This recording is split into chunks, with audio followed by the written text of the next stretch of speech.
హల్లెలూయా హల్లెలూయా. మన ప్రభును రక్షకుడైన యేసుక్రీస్తు నామములో ఈ సమయంలో ఈ వీడియో చూస్తున్న మీ అందరూ కూడా నా శుభాభివందనాలు తెలియచేస్తానండి. మరి ఈ దినమున దేవుడు నా హృదయంలో ఉంచిన కొన్ని మాటలను మీ అందరూ కూడా తెలియపరచాలని ఇటు విధముగా మీ ముందుకు వచ్చున్నాను. మరి యేసు ప్రభు వారి యొక్క కాలంలో యేసు ప్రభు వారు వలన జరుగుతున్న అద్భుతాలను, స్వస్థతలను, మహత్కార్యాలను మరి జీర్ణించుకోలేని కొంతమంది, మరి దాన్ని అంగీకరించలేని కొంతమంది, మరి ఏ విధముగా ఆయనను అడ్డుకొని ఉన్నారో, విమర్శ చేసి ఉన్నారో, మరి ఆయనను తిరస్కరించి ఉన్నారో, మరి వీటిని గురించి ఇది మనం కొంత మట్టుకు తెలుసుకుని మరలా మనం ఇప్పటి కాలమందు కూడా మనం చూచుచుండగా మరి కొంతమంది దైవజనుల ద్వారా, ప్రవక్తల ద్వారా, అపోస్తల ద్వారా, మరి సేవకుల ద్వారా మరి జరుగుతున్న అద్భుతాలను కూడా మరి ఏ విధముగా విమర్శిస్తున్నారో, మరి వీటిని ఎలా మనము జయించాలి, ఈ పరిస్థితులను, మరి వాక్యం ఏమి చెప్పుచున్నది, అసలుకి ఎంతవరకు మనం వీటిని తీసుకోవాలి, మరి ఎంతవరకు దీనిని మనము తీసుకోకూడదు, మరి యేసు ప్రభు వారి యొక్క కాలములో ఏ అద్భుతాలు అయితే జరిగినాయో అదే అద్భుతాలు ఇప్పటి కాలం ముందు కూడా జరగాల, అవి మాత్రమే జరిగితేనే మరి అద్భుతాలు అనేవి నిజమా, మరి యేసు ప్రభు వారు చేసిన స్వస్థతలు, మరి కానా వివాహంలో జరిగిన ద్రాక్షారసం వంటి అద్భుతము చేస్తేనే ఒక దైవజనుడు నిజమైన దైవజనుడిగా మరి పిలువబడతాడా, లేదంటే అద్భుతాలు చేస్తున్న వారు నిజమైన వారుగా, మరి ప్రవక్తలుగా, అపోస్తలుగా, మరి దేవుని చేత నిజంగానే జరుగుతున్నవని పిలువబడటకు వారు అర్హులుగా మార్చబడతారా? మరి ఇవన్నీ కూడా మనం ఈ దినమున చాలా జాగ్రత్తగా అర్థం చేసుకోవడానికి మనం ధ్యానించడానికి ట్రై చేద్దాం. మరి దేవుడు నా హృదయంలో ఉంచిన కొన్ని మాటలను మీ అందరి ఎదుట ఈ దినమున నేను చాలా వరకు చెప్పడానికి ట్రై చేస్తాను. మరి ప్రభు కృప అయితే మరి దినమున మరి ఇప్పటి కాలం మంది మనం చూసినట్లయితే మరి బయట చాలా అంటే చాలా అల్లరి జరుగుతూ ఉన్నది. మరి క్రైస్తవ తరం మీద మరి అన్ని జనులు యుద్ధానికి బయలుదేరట్లేదు కానీ అంతగా, మరి క్రైస్తవుల మీద యుద్ధానికి బయలుదేరి మరి సవాలు విసురుకుంటూ జరుగుతున్న రోజులు మనం చూస్తున్నాము. కొంతమంది అద్భుతాలు ఉన్నాయంటున్నారు, కొంతమంది అద్భుతాలు లేవంటున్నారు. మరి దైవ సేవకులైన వారి మధ్య చాలా అంటే చాలా మరి గొడవలు జరుగుతూ ఉన్నాయి. మరి పైకి మరి మేమైతే మరి దేవుని ప్రేమనైతే మీకు చూపిస్తాము అంటున్నారు, కానీ జరగాల్సింది జరుగుతూనే ఉంటుంది ఏదో ఒక విధముగా. మరి ఏదో మూలన మరి అద్భుతము నిజము కాదు, ఈ స్వస్థత నిజము కాదు, మరి ఇది నిజము కాదు, అది నిజము కాదు అంటూ మరి ఏదేదో మాట్లాడుకుంటే ఏదేదో జరుగుతూ ఉన్నట్లు మనం చూస్తూ ఉన్నాం మరి సోషల్ మీడియాస్లో. మరి ఈ కాలంలో మరి మనం ఎలా వీటిని మరి అర్థం చేసుకోవాలి, మరి విశ్వాసులైన వారు మరి వీటిని ఏ విధముగా అర్థం చేసుకుని మరి దేనిని నమ్మాలి, మరి అటు అన్ని జనుల ఎదుట మరి అద్భుతాల వలన దేవుని నామమునకు మహిమ రావట్లేదు, ఆయన నామం అనవసరంగా మరి జనుల ఎదుట మరి పాడైపోతుందని కొంతమంది చెప్తున్నారు. కొంతమంది ఏంటో ఆయన అద్భుతములు మహత్కార్యము వలన ఆయన నిజమైన దేవుడు అనుదానికి మరి ఇవన్నీ జరుగుతున్నవి, ఆయనే నిజమైన దేవుడు అని చెప్పడానికి ఇవన్నీ రుజువులుగా మార్చబడుతున్నాయని కొంతమంది మాట్లాడుతున్నారు. మరి వీటన్నిటిని మనం ఎలా తీసుకోవాలి? మరి యేసు ప్రభు ఉన్న కాలంలో ఏమి జరిగింది, అసలుకి యేసు ప్రభు వారి యొక్క కాలంలో ఏ విధముగా ఆయన ఎదుర్కొన్నాడు అసలుకి, మరి వీటిని మనము ఏ విధముగా అర్థం చేసుకుని మన విశ్వాస యాత్ర ముందుకు కొనసాగించాలి మరి అనేది మనం ఈ దినమున తెలుసుకుందాం. మరి చూడండి, హెబ్రీయులకు రాసిన పత్రిక 2వ అధ్యాయం నుంచి 2వ అధ్యాయం 1వ వచనం నుంచి 4వ వచనాలు నేను చదువుతా, చాలా జాగ్రత్తగా అర్థం చేసుకోండి. ఇక్కడ కావున మనము వినిన సంగతులను విడిచిపెట్టి కొట్టుకొని పోకుండానట్లు వాటి యందు మరి విశేష జాగ్రత్త కలిగి ఉండవలెను. ఎందుకనగా దేవదూతల ద్వారా పలుకుబడిన వాక్యము స్థిరపరచబడినందున ప్రతి అతిక్రమమును అవిధేయతయు న్యాయమైన ప్రతిఫలము పొంది ఉండగా ఇంత గొప్ప రక్షణను మనము నిర్లక్ష్యము చేసిన ఎడల ఎలాగూ తప్పించుకుందాము. చూడండి, ఒక నిమిషంలో వీటిని మీకు అర్థమయ్యేటట్టు చెప్పేస్తాను. మరి పాత నిబంధనలో జరిగిన ఇవన్నీ కూడా వచనములే కానీ లేఖనములే కానీ ఇవన్నీ కూడా మరి యేసు ప్రభు వారి యొక్క పుట్టుకను బట్టే కానీ ఆయన చనిపోవటను బట్టే కానీ ఇవన్నీ కూడా నెరవేర్చబడి ఉన్నవి. మరి అవి ఎలా రాయబడి ఉన్నవి, ఎలా వచ్చి ఉన్నవి అంటే మరి అవి దేవదూతల ద్వారా పలకబడిన లేఖనములంట అవన్నీ. అవి అతిక్రమములతోనూ మరి కొంతమంది అతిక్రమములు చేసిన వారు ఉన్నారు. మరి అందులోనే చూసినట్లయితే అనేకమైన వాటన్నిటిని కూడా చూసాం. ఇక్కడ ఏమంటున్నాడు చూడండి, ఎందుకనగా దేవదూతల ద్వారా పలుకబడిన వాక్యము స్థిరపరచబడినందున, అది మరి స్థిరపరచబడిన దానికని మనం చూస్తున్న ఇప్పటికీ మనకు ఉంది. అది స్థిరపరచబడినందున ప్రతి అతిక్రమమును అవిధేయతయు న్యాయమైన ప్రతిఫలం పొంది ఉండగా, మరి అవన్నీ కూడా న్యాయమైన ప్రతిఫలం పొంది ఉన్నవంటే యేసు ప్రభు వారి యొక్క పుట్టుకను బట్టే కానీ, ఆయన చనిపోటును బట్టే కానీ, ఆయన ద్వారా నెరవేర్చబడిన లేఖనములను బట్టే కానీ అవన్నీ కూడా న్యాయమైన ప్రతిఫలం పొంది ఉన్నవంట యేసు ప్రభు వారిని బట్టి. మరి ఈ విధముగా ఆయనను బట్టి ఆ విధముగా మార్చబడిన తర్వాత మరి ఇప్పుడు ఏమంటున్నాడు చూడండి, ఇంత గొప్ప రక్షణను మనము నిర్లక్ష్యము చేసిన ఎడలా ఎలాగూ తప్పించుకుందాం? అసలుకి ఏంటి రక్షణ, దేని గురించి ఇక్కడ మాట్లాడబడుతుంది అసలుకి?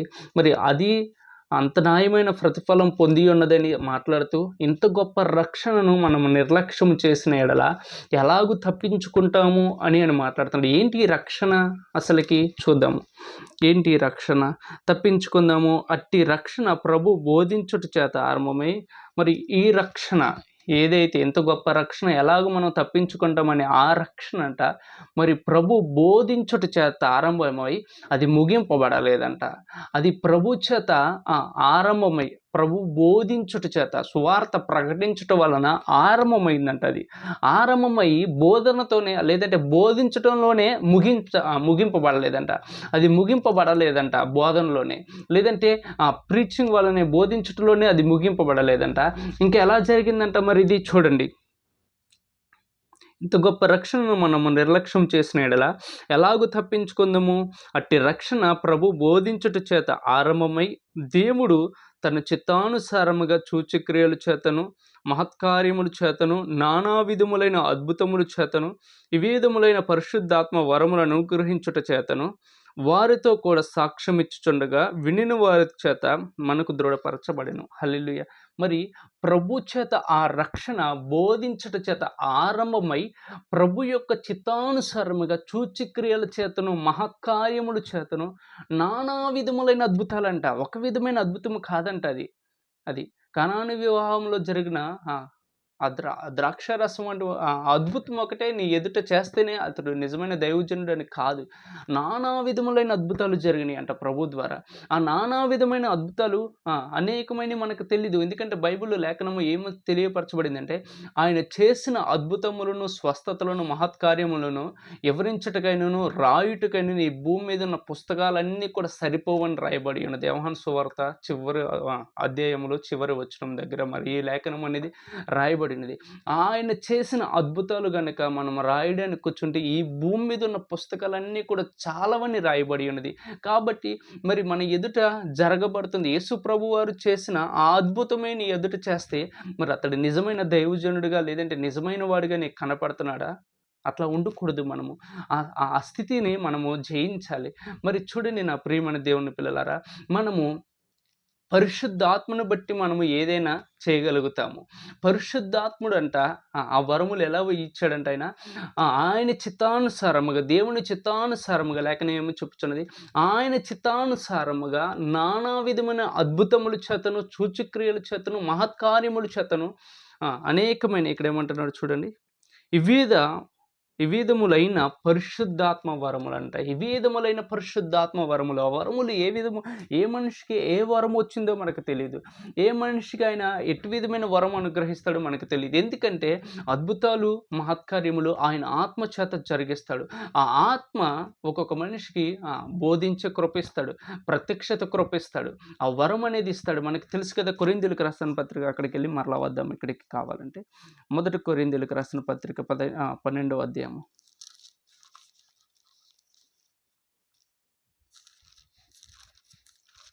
మొదటి కొరింథీయులకు రాసిన పత్రిక 2వ అధ్యాయము 12వ అధ్యాయము 7వ కాంచి ఆయనను అందరి ప్రయోజనము కొరకు ప్రతి వానికి ఆత్మ ప్రత్యక్షత అనుగ్రహింపబడుచున్నది. ఎలాగనగా ఒకనికి ఆత్మ మూలముగా బుద్ధివాక్యమును, మరి ఒకనికి ఆ ఆత్మను అనుసరించిన జ్ఞానవాక్యమును, మరి ఒకనికి ఆత్మ వలననే విశ్వాసమును, మరి ఒకనికి ఆ ఒక్క ఆత్మ వలననే స్వస్థపరచు వరములను, మరి ఒకనికి అద్భుత కార్యములను చేయు శక్తియు, మరి ఒకనికి ప్రవచన వరమును, మరి ఒకనికి ఆత్మలు వివేచనయో, మరో ఒకనికి నానా విధ భాషలను, మరి ఒకనికి భాషల అర్థము చెప్పు శక్తియు అనుగ్రహింపబడుచున్నవి.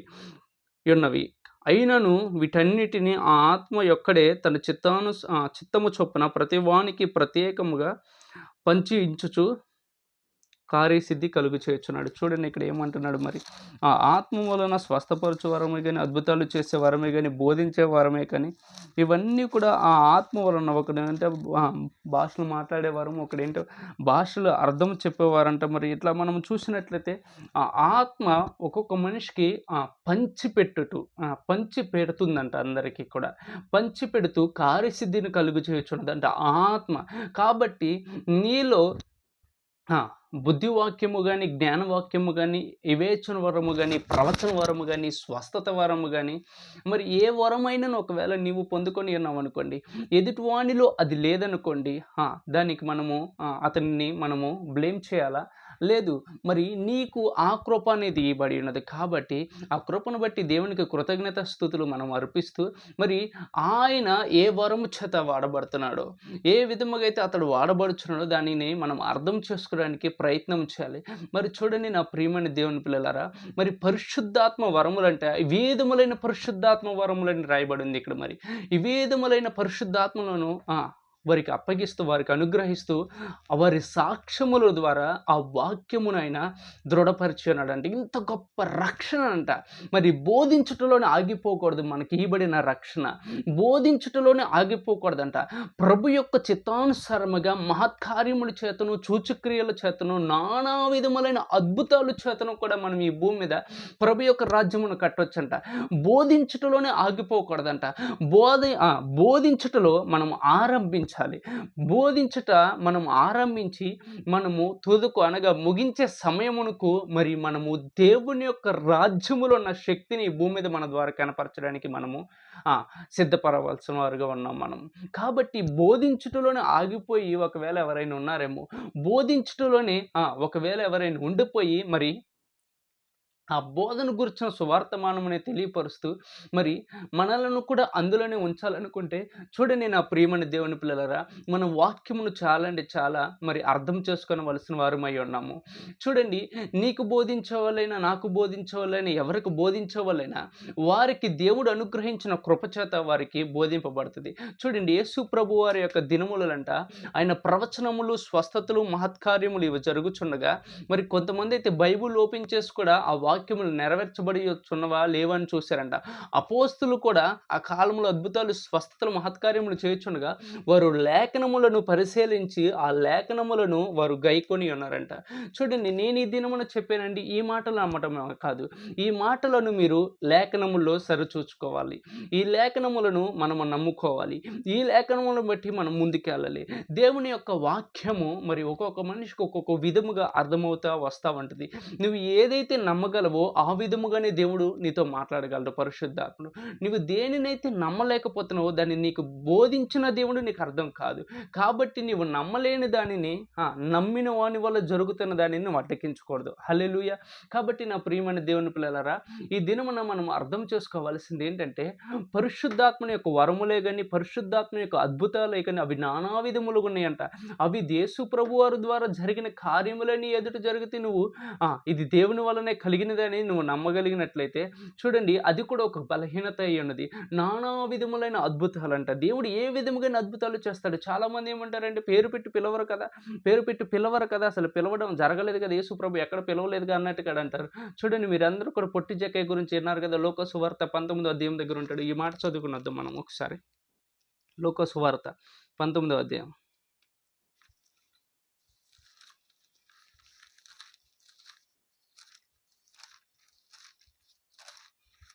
లూకా సువార్త 19వ అధ్యాయం. దేవుడు ఎలా పిలుస్తున్నాడు? యేసు ప్రభువారు పొట్టి జక్కయ్యని ఎలా పిలుస్తున్నాడు చూడండి. పేరు పెట్టి పిలుస్తున్నాడు, లేకపోతే రమ్మని పిలుస్తున్నాడు చూద్దాం ఇక్కడ. పొట్టి జక్కయ్యకి అసలు యేసు ప్రభువారు ఎలా ఉంటాడో తెలీదు, ఏం తెలీదంట. చూద్దాం ఇక్కడ, చదువుకుందామా. ఆయన సంచరించుచు యెరికో పట్టణంలో ప్రవేశించి దాని గుండా పోవచ్చుండెను. ఇదిగో సుంకపు గుత్తదారుడును ధనవంతుడైన జక్కయ్య పేరు గల ఒకడు యేసు ఎవరయ్యని చూడగోరెను గాని పొట్టి వాడైనందున జనులు గుంపు కూడి ఉండుట వలన చూడలేకపోయిన. చూడండి ఇక్కడ ఏమంటున్నాడు, యేసు ఎవరో అని గోరెను కానీ అంటే ఇక్కడ చూడండి, యేసు ప్రభు గారు ఎలా ఉంటాడో తెలియదు, ఆయన స్వరూపం ఎలా ఉంటుందో తెలియదు, అసలు ఆయన గురించి విన్నాడే తప్ప ఆయనను ఎప్పుడు కూడా కలవలేదు, ఆయన గురించి ఆయనతో మాట్లాడలేదు మరి ఇతడు. అందుకని ఇతడంట మరి ఏం చేస్తున్నాడు, యేసు ఎలా ఉంటాడో అని చూడగోరి ఇతడు ఎక్కడెక్కుతున్నాడు అని చూద్దాం ఒకసారి. గోరెను కానీ పొట్టువాడైనందున జనులు గుంపు కూడి ఉండడం వలన చూడలేకపోయిన. అప్పుడు యేసు ఆ త్రోవను రానయ్యుండును గనుక అతడు ముందుగా పరిగెత్తి ఆయనను చూచుటకు ఒక మేడి చెట్టు ఎక్కాను. ఇక్కడ ఎక్కడికి ఎక్కాడు ఇతడు యేసు ప్రభు వారు ఎట్టుంటాడో తెలీదు, ఇతను ఆయనతో ఎప్పుడు కూడా ఇతడు మాట్లాడలేదు, సంభాషణ కానీ ఏది జరగలేదు. మరి అలాంటి సమయంలో యేసు ప్రభు వారు చూశాడంటే ఏమని పిలుస్తున్నాడు చూద్దాం. ఇతడు ఎక్కడ ఎక్కాడంటే యేసు ప్రభుని చూడడానికి మరి మేడి చెట్టు ఎక్కి కూర్చున్నాడంట. ముందుగానే పరిగెత్తుకుని పోయి యేసు ప్రభు ఈ త్రోవలో వస్తున్నాడని ముందుగానే కనుగొని ముందర తెలుసుకుని వెళ్ళిపోయి ఒక మేడి చెట్టు ఎక్కి అక్కడ కూర్చుని ఈయన ఎవరు ఎలా ఉంటాడు ఏంటని చూద్దామని ఎక్కేసి కూర్చుంటే మరి ఆ త్రోవలో వెళ్తున్న యేసు ప్రభు వారు ఏమంటున్నాడు చూడండి. ఆయనను చూచుటకు ఒక మేడి చెట్టు ఎక్కను. యేసు ఆ చోటుకు వచ్చినప్పుడు కనులెత్తి చూచి, జక్కయ్య త్వరగా దిగుము, నేడు నేను నీ ఇంట నుండవలసి ఉన్నదని అతనితో చెప్పగా. మరి జక్కయ్య అసలు జక్కయ్య పేరు ఎలా చెప్పాడు యేసు ప్రభు వారు? జక్కయ్యతో ఎప్పుడన్నా మాట్లాడా? జక్కయ్యకి ఏమైనా యేసు ప్రభు వారితో ఎప్పుడన్నా సంభాషణ జరిగిందా? మరి ఎలా జరిగింది ఇది? చూడండి నా ప్రియమైన దేవుని పిల్లలరా, ఈ విధముగా మనం చూసుకున్నట్లయితే మరి నతనీయులతో కూడా జరుగుతుంది. నతనీయులను పిలుపు వెళ్ళి మాట్లాడక ముందర నతనీయులు ఆ యొక్క గానుగ చెట్టు దగ్గర కూర్చున్నాడని ముందుగానే చెప్తాడు యేసు ప్రభు వారు. మరి అతని దగ్గరికి రావడం కానీ, ఇదిగో నిజమైన ఇశ్రాయేలుడు నీవే, నీ యందు ఏ కపటము లేదు అని మాట్లాడినప్పుడు నువ్వు నిజమైన క్రీస్తు అని ఒప్పుకుంటాడు నతనీయులు కూడా. చూడండి, మనము యేసు ప్రభు వారులో ఆయనకి సమస్తము కూడా ఆయన సాధ్యం. ఎందుకని ఆయన కొలతలైన ఆత్మాభిషేకం పొందుకొని వచ్చినాడంట. ఆయన ఈ భూమి మీదకి వచ్చినప్పుడు ఆత్మాభిషేకం ఎలా పొందుకొని వచ్చాడంట? ఆయన కొలతలైన ఆత్మాభిషేకం చేత వచ్చాడు. ఆయన మనలాగా మరి చాలనట్టుగాని మనం ఆత్మతో కొంతసేపు గడపడం, మరి ఆదివారం వచ్చినప్పుడే సంఘానికి వెళ్ళడం, లేదంటే ఎప్పుడు ప్రార్థన ఉందో అప్పుడే ప్రార్థనకి వెళ్ళడం, ఎప్పుడో కొంత సమయం తీసి రోజులు ఒక అరగంట కానీ 10 నిమిషాలు తీసి ప్రార్థన చేసినట్లు అట్లా కాదంట. ఆయన 24/7 ఆయన నిరంతరము కూడా ఆయన ఈ భూమి మీద బ్రతికిన కాలమంతా కూడా యేసు ప్రభు వారు దేవునితో తన తండ్రితో సహవాసంలోనే ఉన్నాడు. ఆయన ఆత్మ అభిషేకము కొలత లేనిది ఆయన దగ్గర ఉన్నది. అంత కొలత లేని ఆత్మ అభిషేకము చేత ఆయన నింపబడి ఉన్నాడు. మరి మనలో కూడా ఆ ఆత్మ అభిషేకము గనక మనం నింపుకోగలిగితే పేరు పెట్టి కాదు ఏదైనా పెట్టి అతడు ఏం చేస్తాడు ఏంటి అన్నీ కూడా మనం చెప్పగలం. ఎందుకంటే ప్రవచన వరములు, వివేచన వరములు ఆయన అనుగ్రహించడానికి ఆయన చిత్తమై ఉన్నది. ఆయన నానా విధములైన పరిశుద్ధాత్మ వరములను ఆయన వారికి అనుగ్రహించడానికి రాయబడింది. మనకు కూడా ఆయన అనుగ్రహిస్తాడు ఆత్మచేత. ఆ ఆత్మచేతనే అద్భుతాలు, ఆ ఆత్మచేతనే విడుదల, ఆ ఆత్మచేత ప్రవచనములు, ఆ ఆత్మచేతనే మరి అనేకమైన అద్భుతములు కూడా ఆయన చేయడానికి సిద్ధముకున్నాడు. మరి మనము నమ్మాలి దాన్ని. హల్లెలూయా. కాబట్టి నువ్వు నమ్మలేని స్థితి నుంచి నువ్వు బయటికి రావాలి. ఎవరైతే అద్భుతాలు నమ్మలేకపోతున్నాడో అతడు ఏం చేస్తాడంటే అద్భుతాలను తిరస్కరిస్తాడు. అద్భుతాలను తిరస్కరించడమే కాదు, ఇది దేవుని వాక్యములు లేదని కూడా తెలియపరుస్తాడు. ఈ వాక్యముల నుంచి మరి ఇదిగో చూడండి నా ప్రియమైన దేవుని పిల్లలారా, యేసు ప్రభు వారు ఈ భూమి మీద ఉన్న కాలంలో సువార్త ప్రకటిస్తున్న అద్భుతాలు మహత్కార్యములు చేస్తున్న కాలంలోనే ఏం జరిగిందో తెలుసా? మరి ఆయన దెయ్యములను పట్టిన వారిని విడిపిస్తుంటే వారు ఏమన్నారు? ఇతడు దెయ్యముల వలనే దెయ్యముల యొక్క బయల్జేబు వలన అధిపతి వలనే ఇతడు ఈ యొక్క దెయ్యములను విడిపిస్తున్నాడని ఇక్కడ మాట్లాడతాడు. వచ్చిన ఒకసారి చూద్దామా. మత్తయి సువార్త 10వ అధ్యాయము. మత్తయి సువార్త 10వ అధ్యాయము. మత్తయి సువార్త 10వ అధ్యాయము.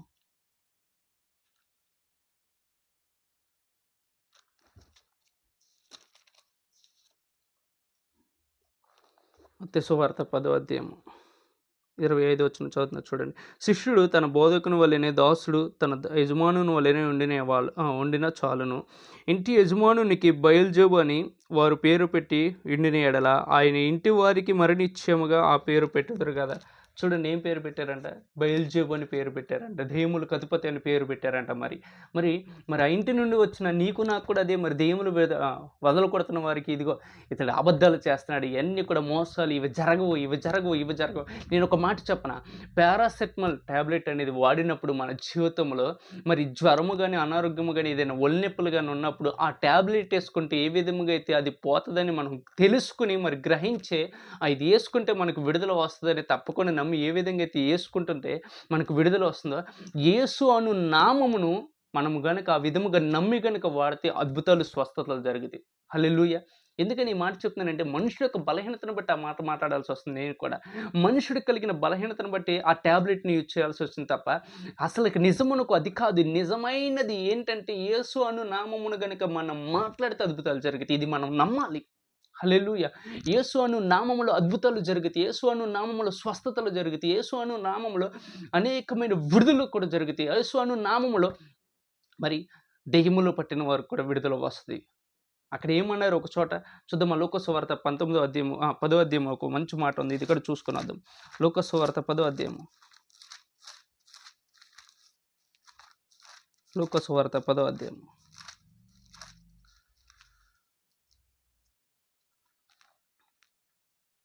చూడండి 10వ అధ్యాయం 17వ వచనం. ఆ 70 మంది శిష్యులు సంతోషముతో తిరిగి వచ్చి, ప్రభువా దెయ్యములను కూడా నీ నామము వలన మాకు లోబడుచున్నవని చెప్పగా. చూడండి ఎవరి నామమును బట్టి ఇవి లోబడుచున్నయి? ఎవరి నామమును బట్టి లోబడుచున్నవంట?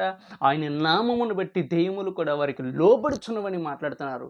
చూడండి యేసు అను నామములో విడుదల జరుగుతది. యేసు అను నామములో గనుక వారు అద్భుతాలు చేయకపోతే అది వారిని మనం దూషించొచ్చు. వారిని మనం అడ్డగించొచ్చు. యేసు అను నామమును ఎవరైనా యేసు అను నామములో అద్భుతాలు చేస్తుంటే వారిని మనం అడ్డగించడానికి వీల్లేదు. ఎందుకంటే యేసు అను నామం వలన వారికి మహిమ రాదు కానీ యేసు ప్రభువారికి మహిమ వస్తది. యేసు ప్రభువారి యొక్క నామమును బట్టి వారు ఒకవేళ అద్భుతాలు చేయలేకపోతున్నారు. అయినా ఆళ్ళు వాడుతున్నారా? వాళ్ళు ఏదైనా జమికలు చేస్తూ ఏదైనా ఇవన్నీ ట్రిక్స్ అని వాడుతూ ఏదైనా అద్భుతాలు చేసినప్పుడు కూడా ఆయన నామమును మహిమ కంట ఎవ్వడు కూడా ఏమి చేయడానికి లేదంట. ఎందుకంటే ఎవ్వరు కూడా ఆయన నామము ద్వారా అద్భుతాలు చేసి ఆయననంటే ఘనహీనుడిగా చేయగలిగిన వాడు ఎవ్వడూ లేడని రాయబడినది లేఖనము. కాబట్టి నా ప్రియమైన దేవుని పిల్లలారా, నువ్వు అద్భుతాలు నమ్మలేని స్థితిలో అంటే అద్భుతాలు నమ్మలేని వానిగానే ఉండు. అద్భుతాలు నమ్మగలిగిన స్థితిలోనికి నువ్వు రాగలగడానికి నువ్వు ప్రయత్నం చేయలేదంటే అంతే తప్ప యేసు అను నామములో జరుగుతున్న అద్భుతాలు నువ్వు అడ్డగించడానికి వీలు లేదంట. ఎందుకంటే ఆత్మను ఆర్పకుడి, ప్రవచించుట నీవు నిర్లక్ష్యము చేయకుడని లేఖనము చెప్పుచున్నది. నీ ఆత్మను ఆర్పుకోవడం మాత్రమే కాదు, ఎదుటివాని ద్వారా జరుగుతున్న ఆత్మక్రియలను నువ్వెందుకు ఆర్పడానికి చూడాలి? నువ్వెందుకు అడ్డగించాలి? నా ప్రియమైన దేవుని పిల్లలారా, నువ్వు ఆత్మ ద్వారా జరుగుతున్న అద్భుతాలను నువ్వు నమ్మగలిగితే నీ ద్వారా కూడా ఆయన చేయగలుగుతాడు. అతని ద్వారా జరుగుతున్నాయి. అయితే ప్రభువా నీవు ఆయన ద్వారా చేస్తున్నావు, అయితే నా ద్వారా కూడా చేయి. ఎందుకంటే ఆయనకి చిందింపబడిన రక్తమే నా కొరకు కూడా చిందింపబడింది కదా. ఆ విశ్వాసం నాకు అనుగ్రహించు, ఆ కృప నాకు అనుగ్రహించి నువ్వు పోరాడు. నువ్వు దేవుని దగ్గర యాకోబు వలె నువ్వు రాత్రంతా కూడా పోరాడు, పెనుగులాడు ఆయనతో, ప్రభుతో. అప్పుడు నీకు కూడా అనుగ్రహింపబడుతుంది. హల్లెలూయా! వారు అనేకమైన దినములు మరి పెనుగులాడి ఆ వరముల చేత ఆ చిన్న అద్భుతాలు చేయడం వలనైనా నేర్చుకునైనా లేదంటే ప్రభు దగ్గరైనా పొందుకనైనా వచ్చిన వారుగా ఉంటారు. హల్లెలూయా! ఎవరినైనా నువ్వు విమర్శించే ముందుగా నువ్వు అక్కడికెళ్ళు. వారిని చూడు. వారిని చూచిన తర్వాతే చేయి. చూసారా? మీ అందరూ కూడా యోహాను గురించి తెలుసు కదా! యోహాను మరి హేరోదు చెరసాలలో పెట్టిన తర్వాత యోహాను శిష్యులొచ్చి యేసు ప్రభువుని అడుగుతారు. ఏమని అడుగుతారు? ప్రభువా నీవే నిజమైన వాడివా? లేదంటే ఎవరి కోసమైనా మేము ఎదురు చూడాలంటారు. ఇదేంటి? ఎందుకనన్నారక్కడ? చూచినప్పుడు కూడా వారు నమ్మలేని స్థితిలోకెళ్ళిపోయారు. అప్పుడు యేసు ప్రభు ఏమన్నాడు? వెళ్ళి ఈ విధంగా చెప్పండి. గుడ్డివారి కన్నులు తెరవబడుతున్నాయి, మూగవారు మాట్లాడుతున్నారు, చెవిటివారు వింటున్నారు, నడవలేని వారు నడుస్తున్నారు, చనిపోయిన వారు లేవనెత్తబడుతున్నారు. ఇవన్నీ చెప్పండి. ఇవే రుజువులు నేనున్నానని దానికి. నేనొచ్చానన్న దానికి, నేనున్నానని దానికి ఇదే రుజువు. హల్లెలూయా! మరి యేసు ప్రభువారి నామములో జరుగుతున్న అద్భుతాలను నువ్వు నమ్మలేని స్థితిలో ఉంటే ఒకసారి వెళ్ళు. అక్కడికెళ్ళు. అసలుకేం జరుగుతుంది? ఆ అద్భుతం ఎవరి జీవితంలోనా జరిగిందని చెప్తున్నప్పుడు వెంటనే వెళ్ళండి. అతనితో మాట్లాడండి మీరు. అతనితో సంభాషించండి. నిజమేనా? మీతో ఎప్పుడైనా వీరు మాట్లాడారా? లేదంటే ఇది నిజమా కాదా? నేను నమ్మలేకపోతున్నాను అడగండి. తప్పేముంది? హల్లెలూయా! అంతేగాని మనం నమ్మలేదు ఒక వీడియోను చూసేసి లేదంటే ఏదో చూసేసి మనం ఇది ట్రిక్స్ అది ఇది అని చెప్పడానికి వెళ్ళేది. ఎందుకంటే యేసయ్య నామాన్ని ఎవ్వరు కూడా అవమానపరచలేడు. యేసయ్య నామమును వాడిన వాని వలన యేసు ప్రభువారి యొక్క నామమునకు అవమానం రాదు. కానీ అది నీవు గనుక అడ్డగిస్తే అది అన్ని జనుల ఎదుట ఆయన నామము ఏమైపోతుందంటే ఈ విధంగా చెల్లాచెదురైపోయినట్టు ఉంటుంది. నా ప్రియమైన దేవుని పిల్లలారా, ఈ దినమున మరి కొన్ని లేఖన వచనములు మనం జ్ఞాపకం చేసుకొనొచ్చనగా చూడండి. పుట్టుక గుడ్డివాణి అయిన వానినంట యేసు ప్రభువారు ఒక అతనిని స్వస్థపరిచాడంట. యోహాను సువార్త 9వ అధ్యాయం దగ్గర చూడండి. యోహాను సువార్త 9వ అధ్యాయం దగ్గర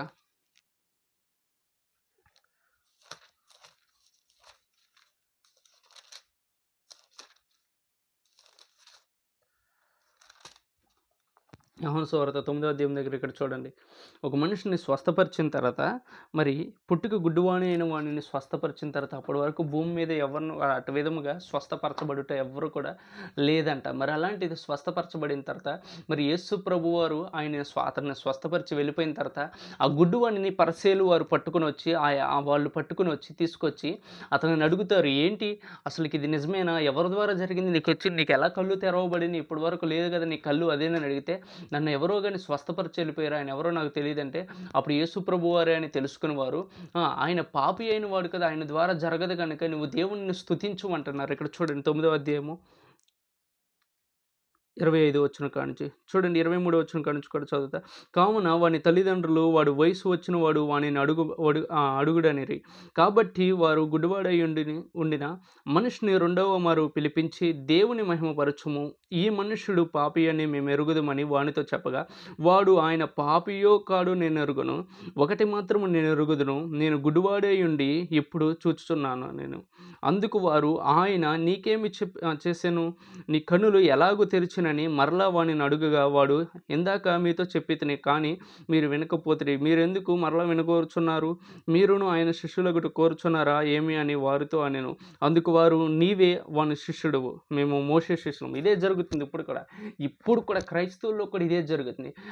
ఆయన ఒక ఆత్మీయ తండ్రి అతడంట, ఆయన దగ్గర నుంచి వచ్చిన వాళ్ళందరూ కూడా అట్లాగే అయిపోతారు, అతని కుమారులు ఇట్టగా అయిపోతారు, అతని ద్వారా ఆయన టచ్ అంటాడు, ఆయన కుమారులు కూడా అదే అంటారు, ఆయన పడేస్తాడు, అతనిలో నుంచి వచ్చిన వాళ్ళు కూడా పడేస్తారు.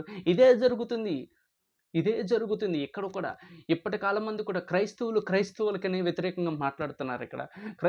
క్రైస్తవులకి వ్యతిరేకంగా మాట్లాడుతున్నారు ఇక్కడ. ఏమని మాట్లాడుతుంది వాక్యం? ఏం సెలవిస్తుంది ఇక్కడంట?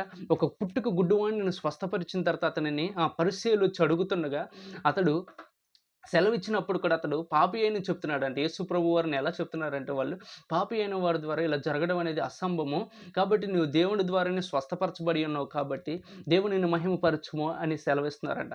చెప్పిన తర్వాత అప్పుడు ఇతడు ఏమంటున్నాడంటే, అతడు పాపియో కాదో నేను ఎరుగును, నాకు తెలియదు, కానీ అతడి ద్వారా నేను విడిపింపబడిన, నా కనులైతే తెరవబడిన అని సెలవిస్తున్నాడు ఇక్కడ.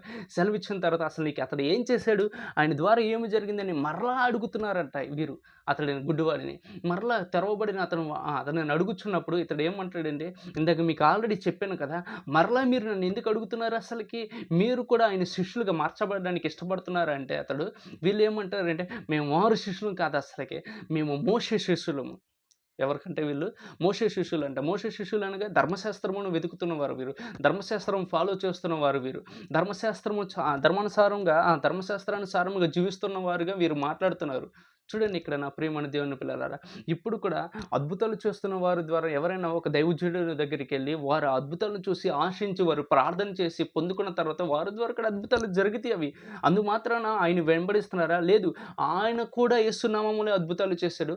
వారిని అంగీకరించిన వారి ద్వారా నడవబడిన, లేదంటే వారి ద్వారా పిలువబడి బయటకు వచ్చి ఆ ప్రార్థనలో ఆయన గోజాడి పొందుకున్న వారు కూడా యేసు ప్రభు వారి యొక్క నామమును బట్టి చేస్తున్నారు తప్ప వారి నామములను బట్టి చేయట్లేదు. కాబట్టి నా ప్రియమైన దేవుని పిల్లారా, ఎట్టి విధమైన ఆలోచనలు నువ్వు కలిగి జీవిస్తున్నావు, ఏ విధమైన ఆలోచనలు నువ్వు జీవిస్తున్నావు, ఈ దినమున యేసు ప్రభు వారి యొక్క నామమును నువ్వు అంగీకరించు. ఆ నామమున అద్భుతాలు జరుగుతాయని నువ్వు నమ్మాలి. నువ్వు నమ్మలేకపోతే యేసు ప్రభు వారి యొక్క నామాన్ని నువ్వు ఎంతకాలం ప్రకటించినా అది ఏమవుతుందంటే అది కొంత మట్టుకే శ్రేయస్కరముగా పనిచేస్తుంది. లేదంటే ఎవరికో ఒకరికి నువ్వు ఏదో విధముగా నువ్వు కొంచెం వారిని బలహీనపరచడానికి కూడా అవకాశం ఉంది.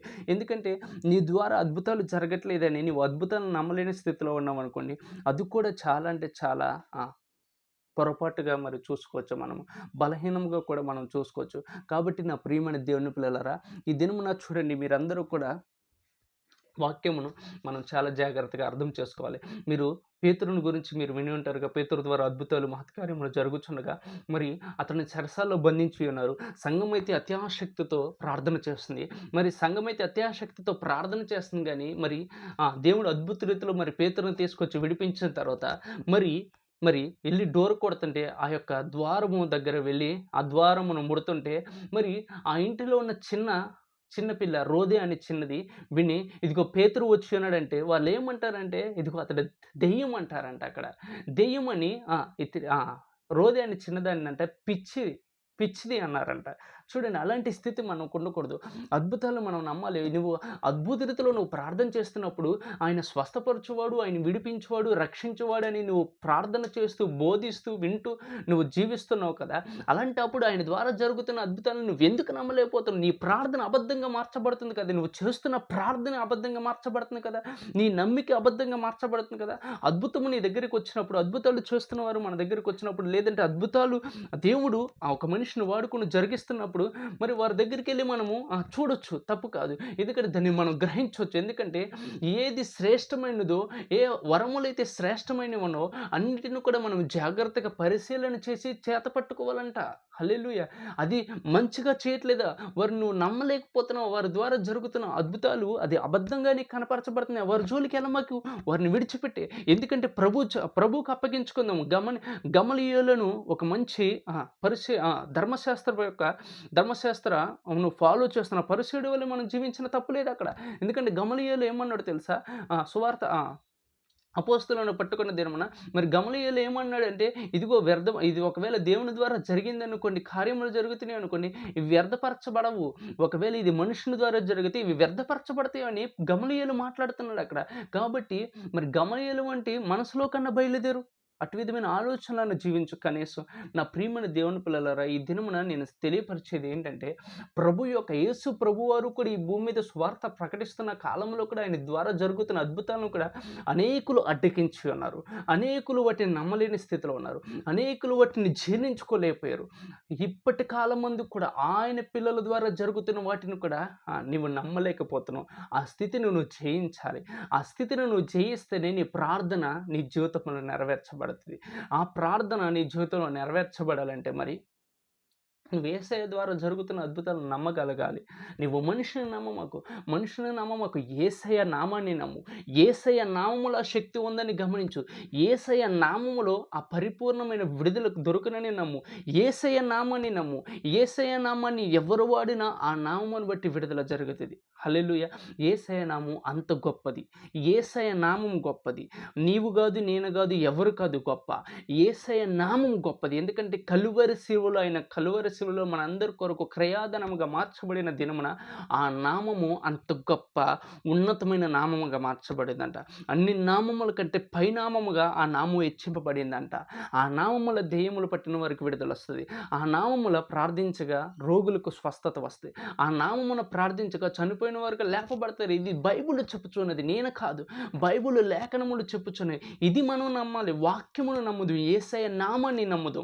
హల్లెలూయా! నేను మనుషుడిని నమ్మాలని నేను చెప్పట్లా. మనుషుని ద్వారా మనుషులు వాడుతున్న యేసయ్య నామాన్ని మనం నమ్మాలి. యేసయ్య నామములో ఆ గొప్ప శక్తి ఉన్నది. హల్లెలూయా! అది నమ్మలేని స్థితి ఒకవేళ ఉంటే వారిని వెళ్లి పరీక్షించు. వారిని చూడు. వారిని చూచిన తర్వాత కూడా నీకు ఇంకనూ సందేహం ఉందా? వారి గురించి నువ్వు ప్రభువుకు అప్పగించి వారిని విడిచిపెట్టి, వారిని గురించి నువ్వు ఎక్కడికెళ్ళి తీర్పు తీర్చమాకు. ఎందుకంటే ఒకవేళ ఈ దినమున నువ్వు తీర్పు తీర్చి రేపటి దినమున ఆ తీర్పులోనికి నువ్వే బయలుదేరి వెళ్ళినప్పుడు అదేమంటారు, వాటిని మనము జీర్ణించుకోలేము. ఎందుకంటే అయ్యో నేను ఎందుకు చేశాను. చూడండి, ధనవంతుడైన వాడు నరకములోకెళ్ళిన తర్వాత అబ్రహామును బతిమలాడుతాడు. అయ్యా నాకు అవకాశం ఇవ్వయ్యా, నేను వెళ్ళి నా అన్న తమ్ములకని చెప్పుకొని వస్తానని. అటు విధమైన సమస్యలోనికి, లేదంటే అటు విధమైన స్థితిలోనికి మనం వెళ్ళకూడదంటే మనం ఎవ్వరికి కూడా తీర్పులు తీర్చకూడదు. దోషారోపణ మనం ఎవరిని కూడా చేయకూడదు. ఎందుకంటే పరిశుద్ధాత్మని ఎప్పుడు కూడా మనం దుఃఖపరచకూడదు. పరిశుద్ధాత్మని పైన మనం దోషారోపణ ఎప్పుడు కూడా చేయకూడదు. హల్లెలూయా! కాబట్టి ఈ దినమున ఈ వర్తమానమైన మీ అందరికి కూడా, నా ప్రియమైన దేవుని పిల్లలారా, మీ అందరూ కూడా నా ప్రత్యేకమైన వందనాలు తెలియజేస్తూ యేసయ్య నామాన్ని నమ్మండి. యేసయ్య నామములోనే విడుదల ఉంది. యేసయ్య నామములోనే స్వస్థత ఉంది. యేసయ్య నామములోనే రక్షణ ఉన్నది. యేసయ్య నామము వలనే మనము పరలోక రాజ్యము చేర్చబడతాము. కాబట్టి నా ప్రియమైన దేవుని పిల్లరా, ఈ దినమున ఈ నమ్మికలో మీరందరూ కూడా ఎదగాలని, ప్రభు యొక్క కృప మీ అందరికి కూడా బహుగా విస్తరించాలని నేను ప్రార్థిస్తూ ఈ చిన్న వాక్యమును దేవుడికి అప్పగిస్తూ మీ అందరిని కూడా ప్రభు నిత్యముగా దీవించి ఆశీర్వదించును గాక. ఆమేన్, ఆమేన్, ఆమేన్. హల్లెలూయా.